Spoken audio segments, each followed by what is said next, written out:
So welcome again, everyone. Now we're getting into Module 2. Module 2, I think, is going to be really fascinating. It's all about how to try and find those lead users, those special people who are really going to engage with our brand. It's going to be about how they connect to each other in various networks, how influence spreads, and all of those good and kind of interesting things. But just to establish our platform, I want to share with you one of the most, I think, fundamental things that we think about in a marketing course or in a marketing sense. This is the notion of the product life cycle.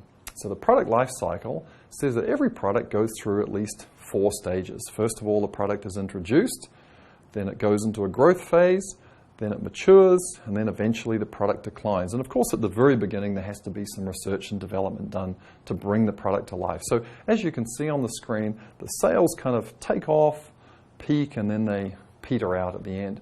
Now, of course, underlying that, that's the result for the product, are the people themselves who are driving the process. And what we want to do is to try and figure out how to get that process going as quickly as possible and to identify the people on the left of the curve who are really the innovative ones who are going to spread word of mouth and bring other people into the fold. So again, this is an old idea from Everett Rogers, who was a professor who came up with this theory of diffusion of innovation. And he said, you know, there are kind of 5 sorts of people out there. And maybe you can think about what group you fit into for what kinds of products. So first of all, there are innovators. Those people are the people who just run out and buy new products on their own without any need to talk to other people. And they're thought to account for about 2.5% of the population. The next group are the so-called early adopters. They account for about 13.5% of the population. Going on from those people are the early majority. They're another 34%, so now we're at 50% of the curve. Now we're going to move over to the right side. The next 34% are the so-called late majority. And then finally, this is probably my favorite group, are the laggards. These are the people who come to the party last. Now, it's quite possible that you could be an early adopter when it comes to cell phone technology. You're one of the first people to get the Samsung or the iPhone, but you're a laggard in some other area.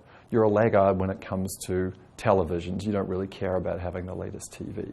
So what we're going to be talking about over the next few sessions are how do we really focus on those innovative people, how do we understand their networks, and how do we understand how information flows.